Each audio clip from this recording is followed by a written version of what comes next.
Bienvenidos de nuevo a este en vivo en el cual les voy a hablar sobre cómo realizar pruebas, la importancia de las pruebas y cómo realizar pruebas unitarias y cómo realizar pruebas en Python utilizando un framework que se llama PyTest, que nos va a facilitar muchísimo la vida al momento de realizar precisamente las pruebas. La primera diapositiva, esta sesión va a ser un tanto entre diapositivas y voy a tratar de hacer un poco de live coding, a ver qué tal sale eso. Espero que bien. Si no, con el tiempo iré mejorando y espero sus comentarios al respecto. Pero bueno, volviendo a las diapositivas. La primera pregunta que siempre me resulta, que siempre sale a la luz cuando trato de hablar sobre pruebas, y me parece que ya he hablado bastante sobre pruebas en este canal, es por qué hacer las pruebas si a final de cuentas nosotros como desarrolladores, como ingenieros de datos, como ingenieros de software, inclusive como científicos de datos, como lo mencioné en el live pasado, ¿por qué deberíamos hacer pruebas si a final de cuentas nosotros mismos escribimos el código? Nosotros sabemos lo que hace y nosotros sabemos que lo hicimos completamente bien. Pues bien, la primera razón para hacer pruebas es precisamente para corroborar que nuestro código está funcionando, tal y como nosotros lo escribimos. Y no solamente para corroborarnos a nosotros, porque a final de cuentas nosotros estamos convencidos, nosotros debemos estar convencidos, sino para corroborarle a los demás que tal vez tienen muy poco conocimiento sobre el código, o corroborarle a nuestros compañeros, que son los que van a revisar a final de cuentas el código que nosotros escribimos, que lo que nosotros hicimos está funcionando. Ellos no tendrían por qué preocuparse mucho por la implementación, sino más bien deberían preocuparse porque el código funcione, ¿cierto? Entonces, a la hora de ver las pruebas, ellos corroboran que el código está funcionando. Entonces, esa es la primera razón de por qué hacer las pruebas. La segunda razón es de asegurarnos que nuestro código va a seguir funcionando en el futuro, porque el código, el software es una cosa que evoluciona, que se va moviendo constantemente. Entonces, al escribir pruebas, nosotros nos estamos asegurando que cuando alguien más llegue y modifique nuestro código, si lo modificó mal, si hizo algún cambio, que digamos un cambio drástico o inclusive un cambio pequeño, pero que rompe nuestras pruebas o que hace que nuestras pruebas fallen, entonces eso nos está diciendo que el código, además de que no va a funcionar para las pruebas, tampoco va a funcionar en la aplicación, porque el código que ellos modificaron ya no está haciendo lo que debería estar haciendo o lo que estaba siendo programado anteriormente. Entonces esa es la segunda razón. Para asegurarnos que nuestro código va a seguir funcionando a futuro y que nadie más va a poder llegar y romperlo así como tal, así de fácil. La tercera razón, y esta es un poco, digamos que es un poco hacer trampa, porque para hacer pruebas, el tener un set de pruebas extensivo, comprensivo, que cubre una gran parte del código que escribimos, nos va a servir para documentarlo. Así nos evitaremos en gran parte el tener una documentación o tener que escribir documentación, tener que especificar qué tipos de datos aceptan nuestros métodos, nuestras funciones, cuáles son los valores de retorno. Todo esto nos lo podemos evitar hasta cierto punto con las pruebas, porque las pruebas son las que al mismo tiempo le van a decir al desarrollador que está viendo nuestro código, que está revisando las pruebas, qué tipo de entradas y qué tipo de salidas dan nuestras funciones. Entonces, espero que haya quedado claro el por qué es importante las pruebas. Ahora, en cuestiones de qué probar y qué no probar, pues ahí ya depende muchísimo de cada desarrollador.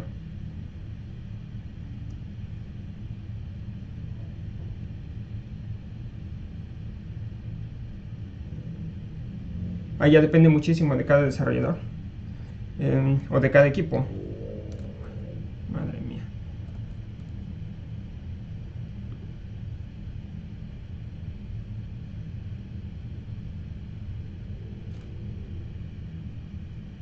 Siento que algo pasó con el live. Ok. Mil disculpas, pensé que algo había pasado con la transmisión. Ahora, para hacer las pruebas, para hacer pruebas existen muchísimos frameworks y dependerá muchísimo del lenguaje en el que estés trabajando. Una de las herramientas que tenemos a nuestra disposición es PyTest. Y este solamente lo podemos utilizar si estamos utilizando Python.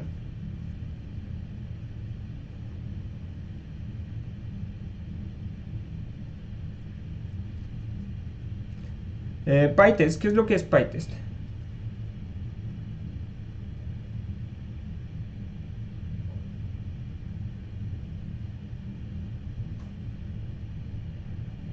Creo que algo pasó con el live. Déjenme checar. Si algo pasó, si algo salió mal, lo voy a corregir en la... Ahora sí que en postproducción.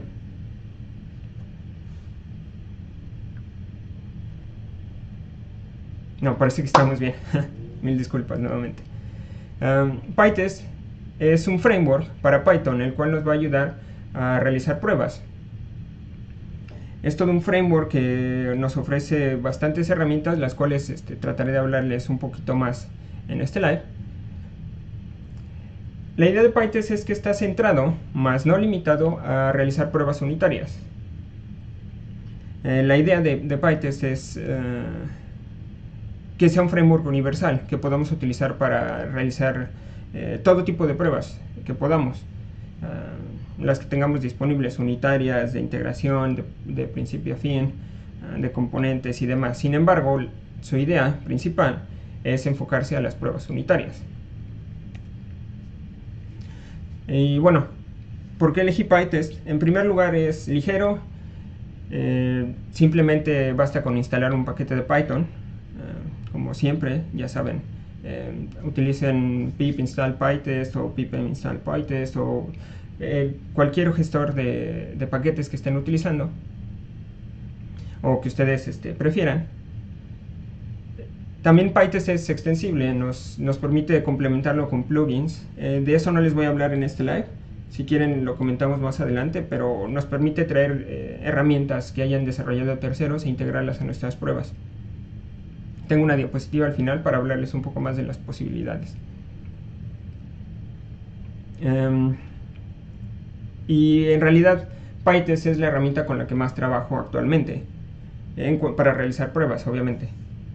Existen otros frameworks, existe uno que se llama Nose, existe uno que se llama...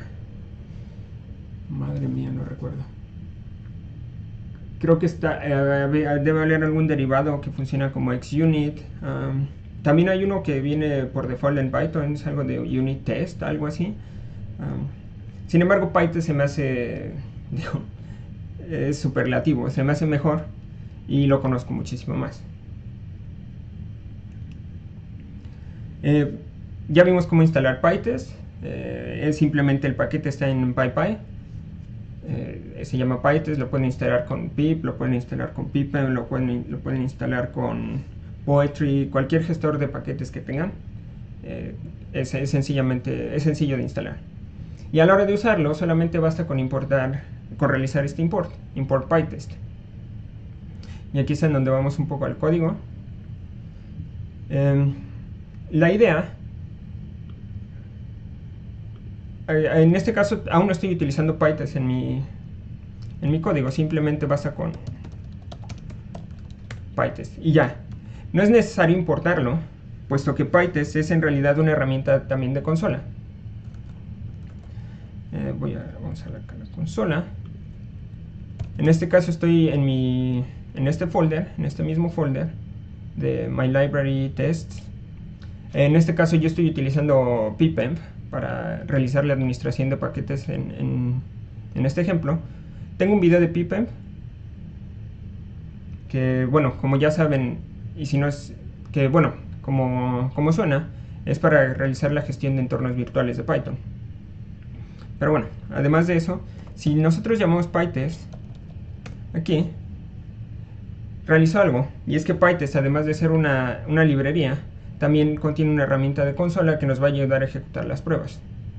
Como ya dije, no es necesario importar PyTest dentro de nuestras pruebas para que las pruebas se realicen. Ahora aquí un pequeño comentario. La idea es que lo ideal sería que ustedes dividan su código funcional del código de las pruebas. Como en este caso yo tengo el código funcional, que digamos que sería my library, y tengo las pruebas en otro folder que se llama test. Siempre que invocamos PyTest, lo apuntamos hacia el folder o la carpeta en donde están nuestras pruebas. Como en mi caso yo simplemente puedo hacer PyTest y apuntarle a la carpeta, enter, y se ejecutan las pruebas. Ahora, ¿qué nos ofrece PyTest?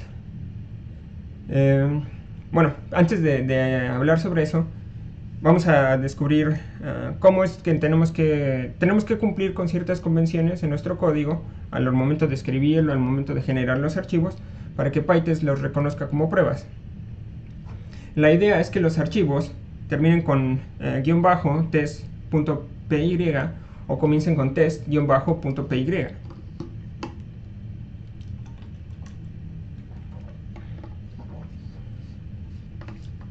Mil disculpas. Como en este caso, mi prueba, el archivo donde voy a escribir mis pruebas, se llama test-source.py. Eso de source puede ser cualquier cosa, lo importante es que las pruebas comiencen con test y guión bajo. Ahora, el contenido de esos archivos tiene que ser un poco peculiar. Cada prueba que nosotros realizamos tiene que ser un método, o más bien en Python una función, que comience con el mismo prefijo test-bajo y cualquier nombre que nosotros le queramos poner a nuestra función. Ahora, PyTest también permite agrupar las pruebas dentro de clases. En este caso, las clases tienen que comenzar con test y después cualquier otra cosa. Y dentro de esas clases, las funciones, o en este caso los métodos, tendrían que llamarse test-bajo y cualquier otra cosa. Esas son las convenciones que tenemos que cumplir para escribir nuestros tests con PyTest. Ahora, en este caso, si ven, ojalá esté lo suficientemente grande la resolución como para que se alcance a apreciar que tengo el método, una función que se llama test sum, que está utilizando nuestra librería myLibrary utils, y está utilizando su método sum. Su función me confunde un poco todavía entre Python, métodos, funciones y demás. En realidad creo que en Python todo es una función, así que no me crucifiquen por eso. Pero bueno, volviendo a esto, tengo un solo método de prueba que se llama test-sum, que lo único que hace es toma los dos números, ejecuta mi método de suma y después se asegura, que podría traducir un poco ese assert a asegurarse, que el resultado de la ejecución es 3.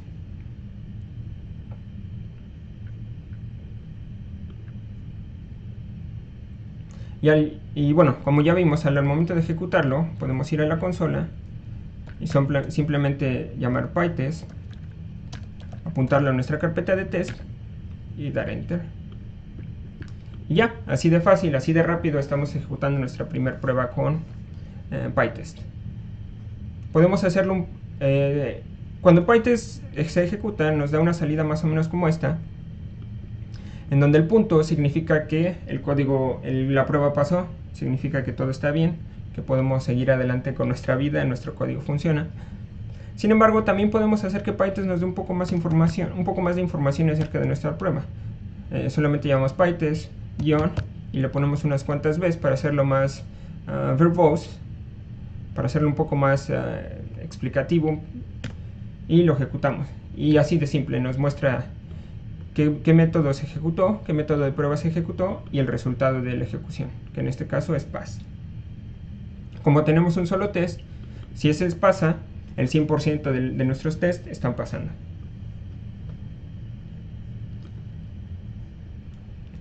Ahora, en este caso solamente estoy realizando una sola prueba. Tengo el número 1, tengo el número 2 y los estoy sumando. Pero ¿qué pasa si ahora quiero sumar otro diferente par de números? Lo que tendría yo que hacer, en algunos casos, digamos que los más tediosos, sería escribir un método que sea test suma otra o cualquier otro nombre que le quiera poner, ponerle 2 y ya sabemos que el resultado de la evaluación va a ser 4, ¿cierto? Pues bien, ejecutamos nuestras pruebas y ahora tenemos dos métodos de prueba y los dos están pasando, obviamente.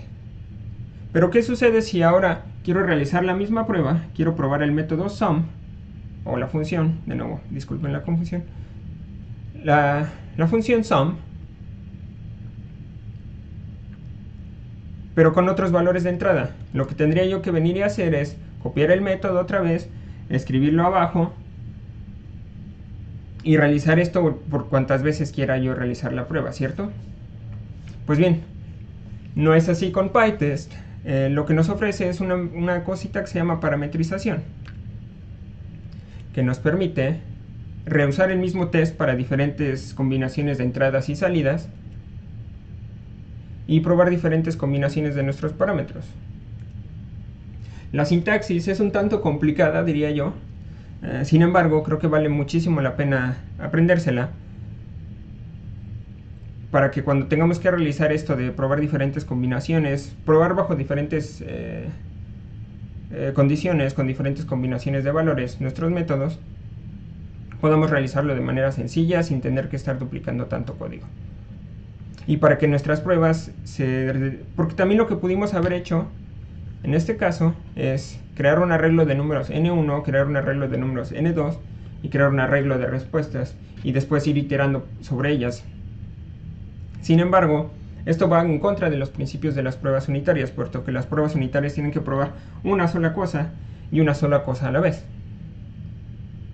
Entonces, volviendo a la parametrización, podría parametrizar mi prueba de tal modo que se ejecuten tantas pruebas como parámetros existen.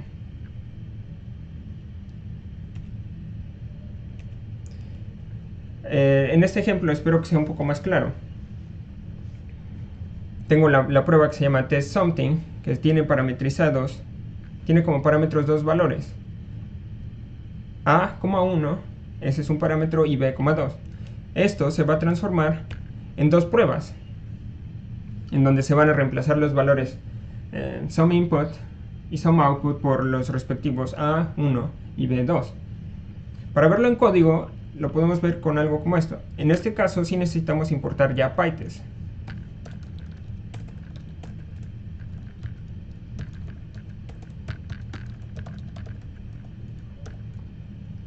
Y necesitamos especificarle en cadenas, con una cadena de texto, una cadena de caracteres, los nombres de nuestros parámetros, que en este caso es n1 y n2.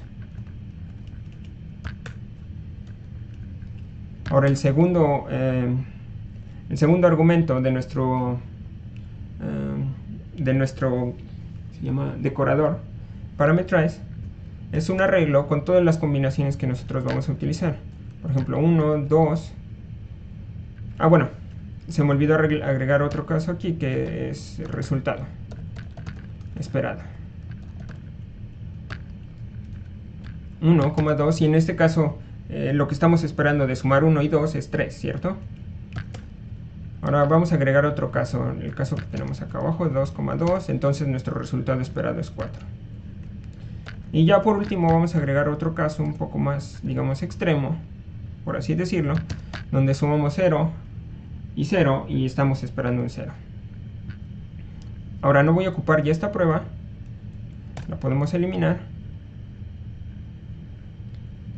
Y lo único que tengo que hacer aquí es poner estos mismos valores, porque ahora van a ser los parámetros de mi prueba, pero sin las comillas. Entonces tenemos el número 1, n1, el número n2 y el resultado esperado.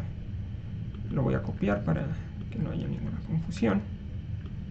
Ya no voy a ocupar estos valores, ya los voy a recibir, n1 y n2. Ya no voy a ocupar el número 3, ahora voy a utilizar el resultado esperado. Y listo, nuestra parametrización está terminada. Ahora lo siguiente es ejecutar la prueba. Y listo. Así de fácil y sencillo podemos ejecutar tantas pruebas sobre la misma porción de código como queramos, sin necesidad de hacer nada raro, sin necesidad de crear arreglos, sin necesidad de estar duplicando código innecesariamente. Ahora, la granularidad de cada una de estas pruebas es impresionante, por así decirlo, puesto que si alguna de ellas falla, fallará individualmente y no fallará todo el método test-sum.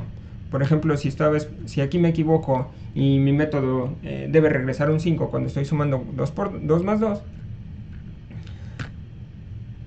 me dice cuál es la prueba que falló, me dice cuál es el valor que me regresó el método y el valor que yo estaba esperando. Y si pueden ver en el resumen de la ejecución, me dice que la primera prueba, sumando 1 y 2, fue exitosa, la segunda prueba, 2 más 2, falló, y que sumar 0 más 0 más 0 pasó. Entonces, ese es el beneficio de la parametrización. Vamos a componer esta prueba simplemente para que no esté fallando más adelante.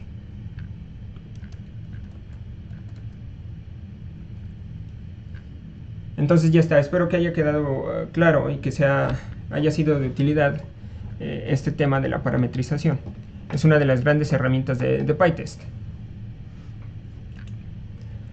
Ahora, la segunda herramienta que nos ofrece PyTest es el concepto de fixtures.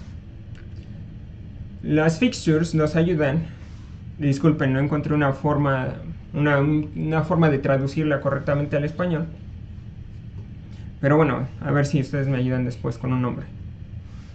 Las fixtures nos ayudan a asegurar que existe un entorno fijo al momento de que nosotros estamos ejecutando nuestras pruebas.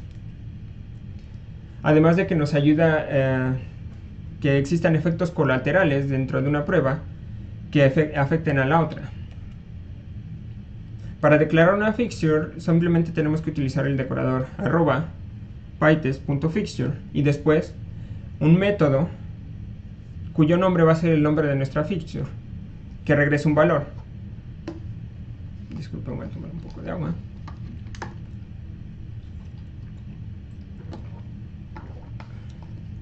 En este caso, tenemos una fixture que se llama user, que regresa simplemente un diccionario con nombre, con una llave que se llama name y un valor que es Benito.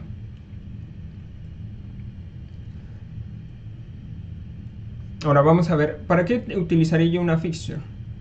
Imagínense que tengo un método, vamos a crear otro método aquí que sea def suma edad o algo así, que recibe un objeto llamado persona y un valor entero que sea la edad de esta persona, por ejemplo, no sé, vamos a ver years, algo así.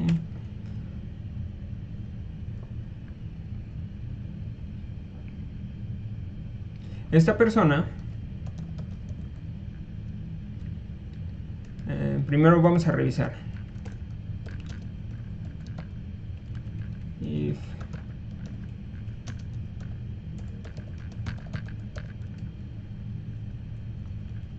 vamos a hacer algo más inteligente. Vamos a hacer edad actual persona get.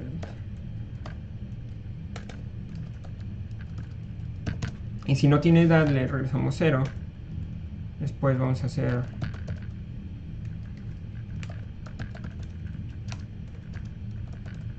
edad actual más. Sí, es un poco absurdo, pero nos va a ayudar para esta prueba. Supongamos que tengo otro método de prueba que se llamaba suma edad. Ahora, no es necesario que nuestros métodos se llamen como nuestros métodos de prueba se llamen como los métodos que estamos probando. En este caso vamos a llamarlo de otra manera.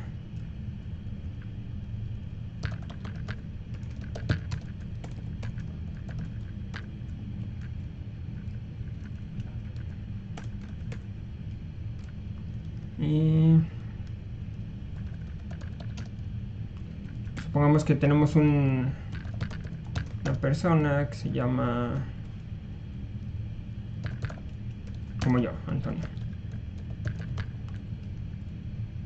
y que le vamos a sumar 10 años.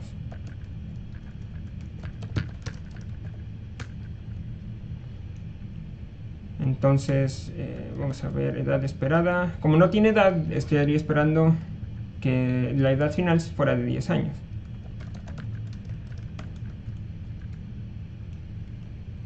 Entonces, persona.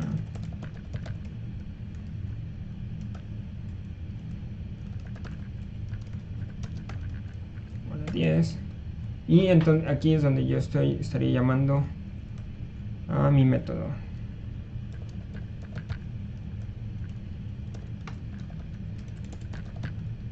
Persona. Le doy a sumar. Y ya está. Ahora si ejecuto la prueba, veo que pasa, ¿cierto? Supongamos que quiero probar otro método, pero utilizando la misma persona. Ahora, como soy un poco flojo, no quiero escribir tanto código, digo, pues si yo estoy utilizando las dos personas en este caso, ¿por qué no declararla acá afuera? ¿Por qué no hacer una sola persona global y seguir reutilizando el código? Suma edad, vamos a ver, 30.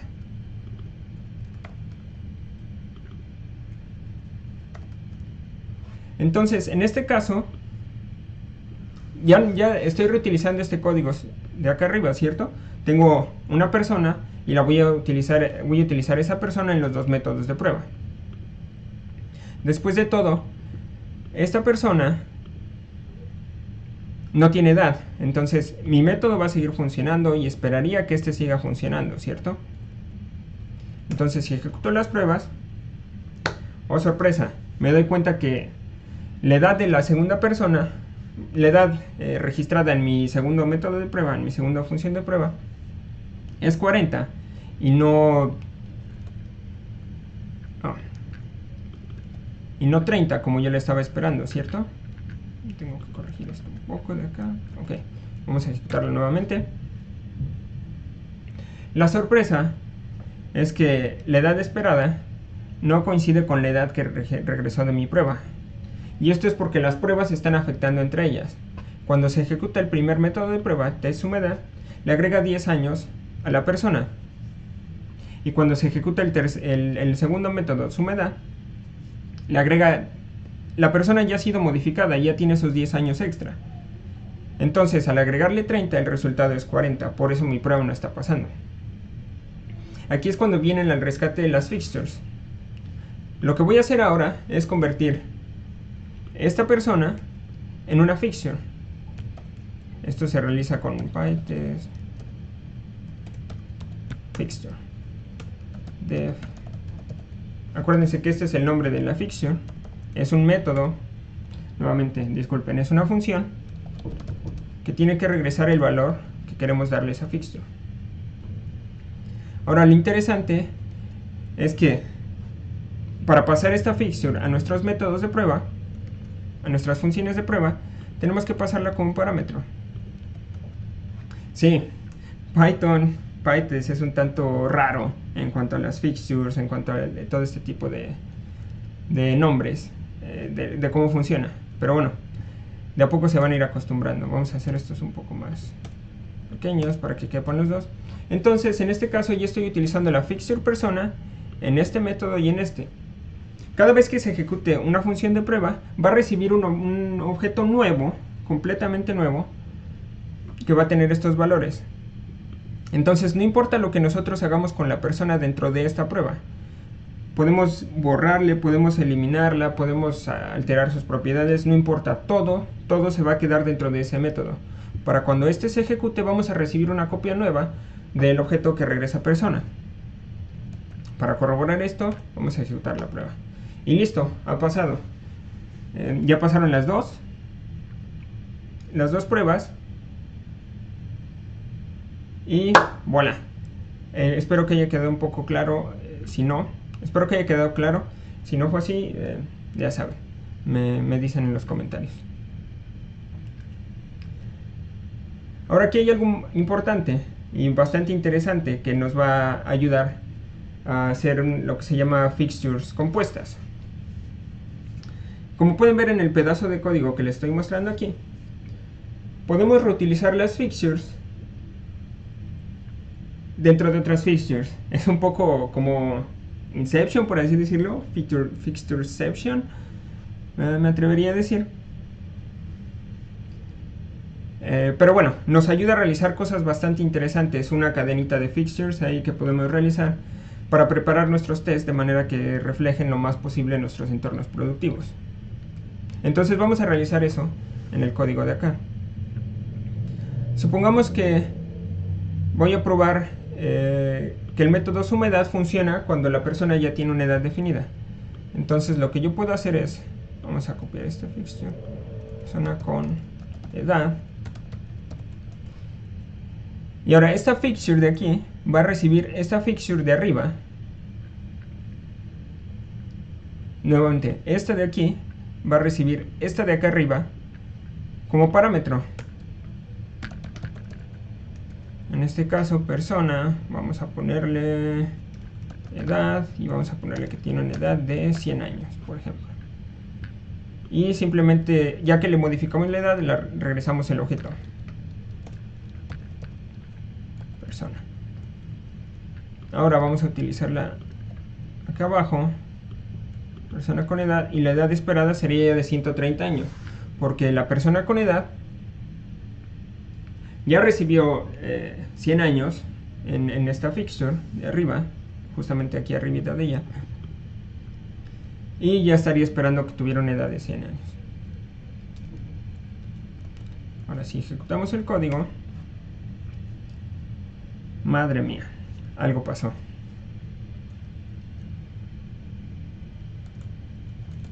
Ah, cierto. En este caso falló porque estoy utilizando no el parámetro que yo estoy recibiendo, sino estoy utilizando directamente esta función. Por eso el error que me dio aquí. La función y el function object is not subscriptable, porque estaba tratando de acceder a edad dentro de la función persona, lo cual no es lo que queremos. Ahora si utilizamos el parámetro que recibimos, lo ejecutamos y listo, pasó. Simplemente para asegurarnos que la persona sigue teniendo el nombre, vamos a hacer una prueba que se llame, vamos a corroborar que tiene el nombre, Antonio.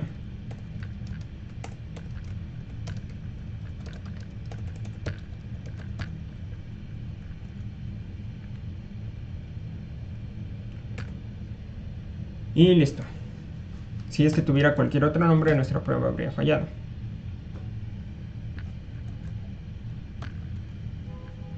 Entonces, ese es otro de los grandes beneficios de tener las fixtures, de poder usar de las fixtures, que las podemos componer entre ellas. Ahora existe aún otro gran beneficio de las fixtures cuando utilizamos la palabra reservada, el keyword yield. De este no les voy a hablar tanto, pero si en lugar de utilizar return utilizamos yield, para términos prácticos el funcionamiento va a ser el mismo, pero la idea es que antes del yield podemos utilizar ese tiempo, ese código que se ejecuta antes del yield para preparar nuestra prueba. Después, cuando nosotros hacemos el yield, ese valor se le va a entregar a nuestras funciones de prueba. Sin embargo, cuando termine de ejecutarse nuestra prueba, va a continuar la ejecución de la fixture después de yield. Entonces nos va a dar tiempo de realizar, no sé, una limpieza del código, nos va a dar tiempo de asegurarnos que otras cosas sucedieron, por ejemplo. Esa es la idea. Pero bueno, vamos a ver así de rápido. Vamos a poner unos breakpoints.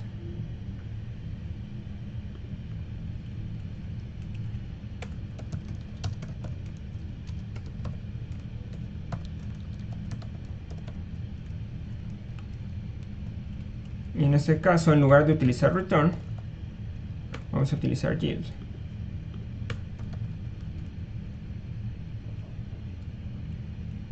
Y listo. Vamos al código. Y ahora, el breakpoint se detuvo justamente antes de ejecutar nuestra prueba.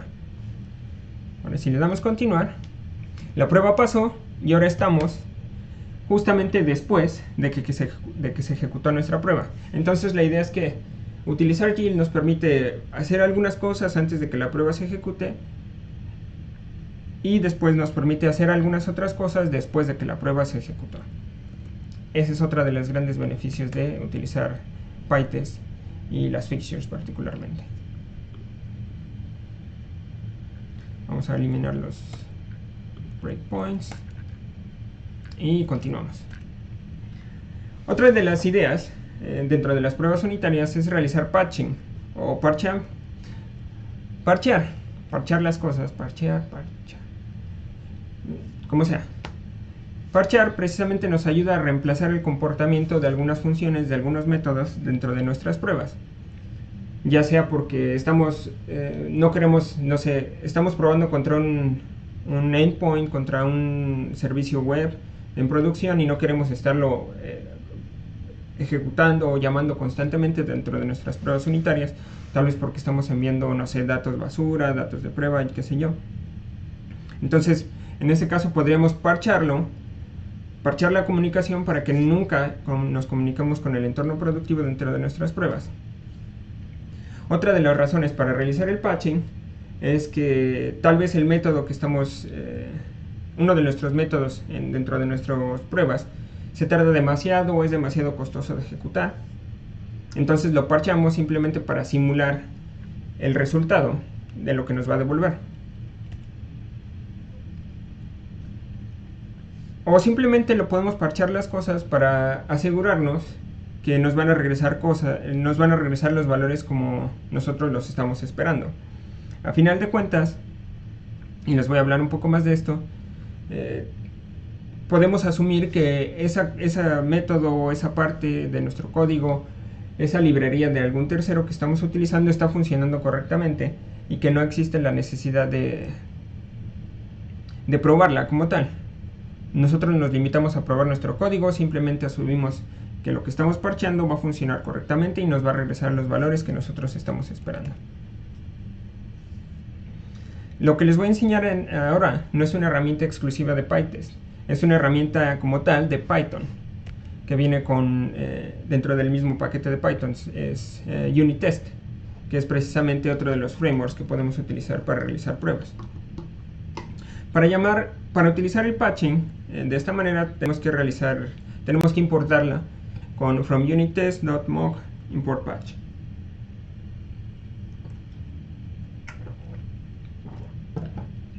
La sintaxis para parchar las cosas podemos utilizarla de dos formas. La primera, que es utilizando una sentencia with, y la segunda, que es utilizando un decorador que le va a pasar el valor de nuestra función parchada a nuestro método de prueba. Por ejemplo, supongamos que defino otra función aquí que se llame algo. Algo que recibe un parámetro, vamos a hacer que reciba persona. Entonces algo, digamos que a la persona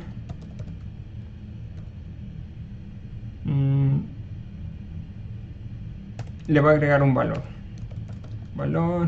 y que le va a agregar el resultado de very expensive method. Ahora, este método se llama very expensive method porque se tarda en ejecutarse, digamos, 30 segundos.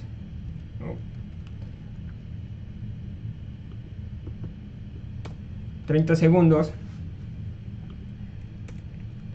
Y digamos que en este caso es muy costoso, que no queremos estarlo ejecutando constantemente dentro de nuestras pruebas. Lo que queremos asegurar, lo que queremos pretender es que el método va a estar funcionando correctamente. No nos importa qué es lo que está haciendo ahí adentro, simplemente lo vamos a parchar porque no queremos que nuestras pruebas estén tardando 30 segundos a cada rato. Ahora insisto, este es un ejemplo bastante absurdo. Puede ser que estos 30 segundos no sea un time.sleep en nuestro código, sino que sea una llamada a un servicio web, que sea una consulta a una base de datos, que sea una consulta de red, qué sé yo. Esto solamente es un ejemplo.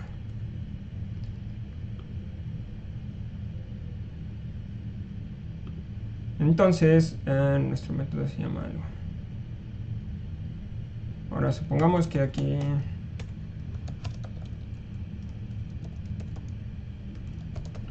test función algo. Vamos a utilizar una de nuestras fixtures, la fixture persona. Y llamamos a nuestro método que es util algo. Y nos vamos a asegurar que persona tenga un valor. No me importa el valor, simplemente me quiero asegurar que tiene un valor. En este caso. Ahora, otra de las cosas que nos permite hacer PyTest es ejecutar un solo archivo. No es necesario que nosotros ejecutemos todas nuestras pruebas a la vez, sino que podemos indicarle que ejecute solamente un archivo e inclusive que ejecute solamente una función. La sintaxis es la siguiente. PyTest. Utilizamos test. En este caso, si queremos ejecutar solamente un archivo, lo ejecutamos con solamente el archivo como parámetro. Ahora, si se dan cuenta, se está tardando un poco, justamente porque está ejecutando esa función que es bastante costosa. Se detuvo, o está tardándose más bien, porque está haciendo este time.sleep.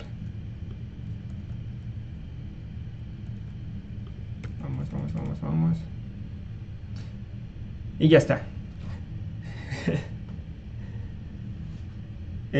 Si se dan cuenta, este es espacios de acá fue mi desesperación de que la prueba no terminaba. Pero bueno, vamos a hacerlo un poco más corto para que sea notorio, pero que no se tarde demasiado. Lo vamos a ejecutar nuevamente. Se ejecutan todas las pruebas. Sin embargo, el código se espera un poco porque está ejecutando el time.sleep. Y esperamos. Nuevamente, este tiempo que nosotros estamos esperando, en una aplicación real, no es porque alguien le puso un time.sleep al código, no. Sino que a lo mejor estamos consultando la API de Twitter, estamos trayéndonos un objeto de Elasticsearch, qué sé yo. La idea es que no queremos estar realizando este método en nuestras pruebas. Simplemente vamos a asumir que el código que está funcionando correctamente y que, bueno, no nos interesa el valor.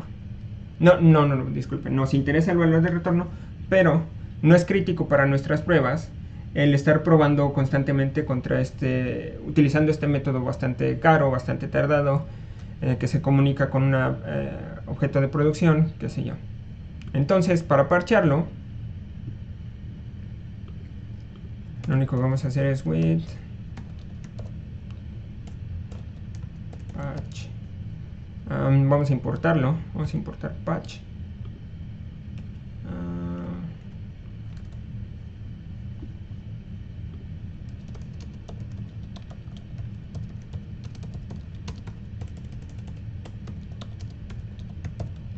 Patch.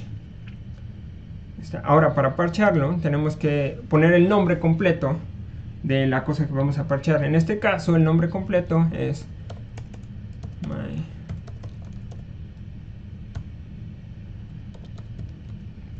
y el nombre es Very Expensive Method.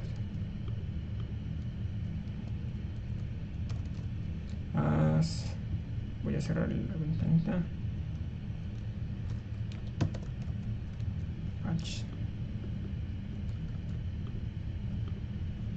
Y listo.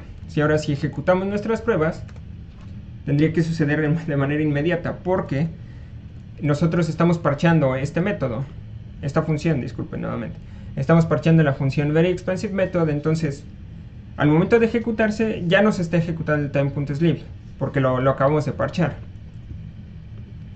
Ahora, patch nos permite especificar los valores de retorno, porque obviamente no simplemente es parchar por parchar. A veces esta función esta función que estamos parchando nos regresa un valor. Entonces podemos ejecutar el valor de retorno con el argumento return value. y le vamos a poner un valor absurdo, hola, por ejemplo. Entonces ahora podemos asegurarnos que el valor de retorno es igual a hola. Y listo. Entonces ya parchamos el very expensive method, ya le asignamos un valor de retorno y nos damos cuenta de que precisamente está funcionando, de que nuestro método utils.algo está realizando lo que tiene que hacer, que es llamar la función que estamos parchando. La otra sintaxis para parchar los objetos es un poco similar a esta. Vamos a ponerle bis. Pero esta es con un decorador. Simplemente utilizamos @patch. El decorador nos va a dar nos permite acceder a la función parchada como un parámetro de nuestro test. Y listo. Ahora tenemos 7 pruebas, todas están pasando. Precisamente acabamos de parchar esta función very expensive method. Ahora también, si queremos, podemos cambiarle los valores de retorno dentro de nuestra función. Podemos venir acá, utilizar patch.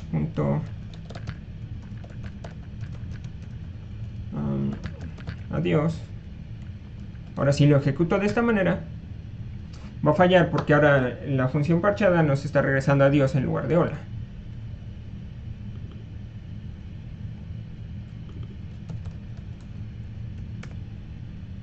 Y listo. Ahora hay que tener un poco de cuidado cuando nosotros parchamos cosas, porque a veces nos podemos dejar llevar y al terminar parchando básicamente todo. Esto nos va a llevar a complicaciones porque si parchamos todo sin ton ni son, entonces nuestras pruebas no van a ser en realidad útiles, puesto que el escenario contra el que estaríamos probando nuestro código no va a reflejar en nada a lo que está sucediendo en producción realmente.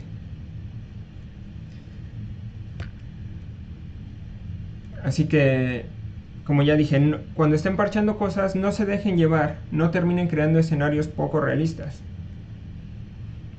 Y también la idea es que conozcas bien a fondo lo que estás parchando. Porque, por ejemplo, en este caso, simplemente mi función era una cosa ridícula, que regresaba cualquier cosa.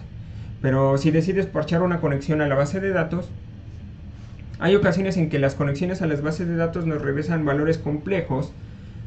Por ejemplo, si estás utilizando SQL Alchemy, te regresa un objeto ahí bastante complejo, que es un poco difícil de imitar.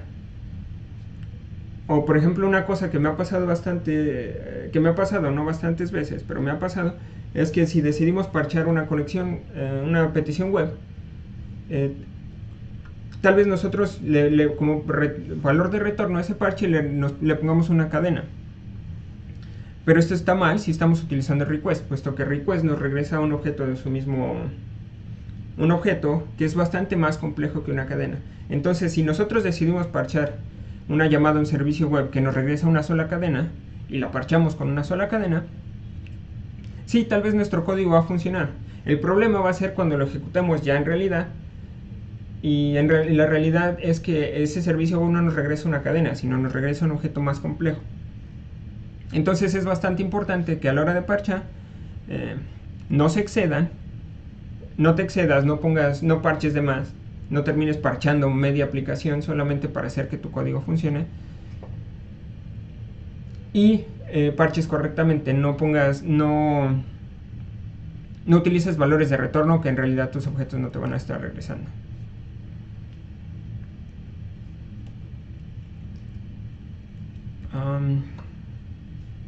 Ya andamos un poco cortos de tiempo. Creo que este tema lo vamos a dejar para la siguiente. Y bueno, mil disculpas por eso. Como les mencioné al principio de este live, podemos irnos más allá de las pruebas unitarias, a pesar de que PyTest está diseñado y centrado para pruebas unitarias. Podemos utilizar ciertos plugins para hacer nuestra vida más sencilla. Por ejemplo, podemos utilizar el plugin de request mock, Bueno, este en realidad no es un plugin, sino es como una... podemos utilizarlo con diferentes frameworks. Sin embargo, request-mock nos ayuda a parchar llamadas HTTP utilizando la librería request. De tal modo que al momento de hacer una petición HTTP no tengamos que conectarnos al servicio en producción, sino que podemos parcharla, podemos pretender que estamos llamándola utilizando request-mock. Existe un plugin que vamos a utilizar en otro video, en otro live, donde vamos a hablar sobre una prueba de principio a fin para un proyecto de ciencia de datos que se llama PyTest Docker. Este PyTest Docker nos va a ayudar a gestionar todo el asunto de los contenedores para que podamos levantar diversos contenedores para nuestras pruebas, para que podamos tener una base de datos, para que podamos tener un Elasticsearch, para que podamos tener un similar a AWS utilizando LocalStack. Existe otra cosa que se llama FreezeGone, el cual nos va a poder ayudar, el cual nos ayuda cuando nuestras pruebas, cuando nuestro código utiliza tiempo. Por ejemplo, si queremos asegurarnos que nuestro código si queremos probar nuestro código como si se estuviera ejecutando 10 años en el futuro, o como si se estuviera ejecutando no sé, 2 días en el futuro o 2 días en el pasado, FreezeGone nos va a ayudar a esto. Existe otra cosa que se llama Moto, que nos ayuda a hacer mock de servicios de AWS. Y existe otra cosa que se llama LocalStack, que nos ayuda a levantar contenedores precisamente en donde se ejecutan versiones emuladas de servicios de AWS. Dentro de LocalStack podemos tener cubetas de S3, podemos tener colas SQS y demás.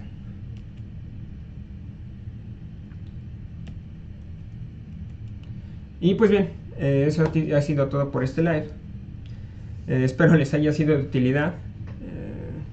Fue un poco complicado por todos los problemas técnicos que tuve, sin embargo, prometo irlos mejorando, ir puliendo los lives de poco en poco.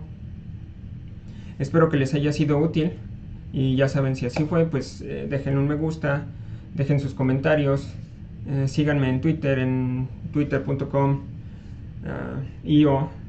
io-exception. Voy a poner mi cuenta de Twitter por acá.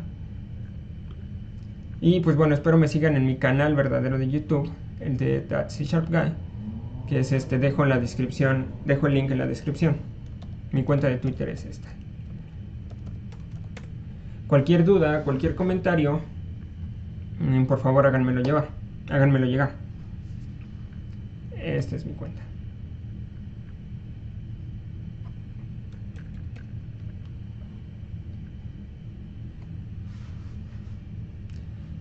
Y pues bueno, de nuevo, mil disculpas por los problemas técnicos. Espero ya poder mejorarlos, más bien corregirlos. Y bueno, como sea, gracias por venir.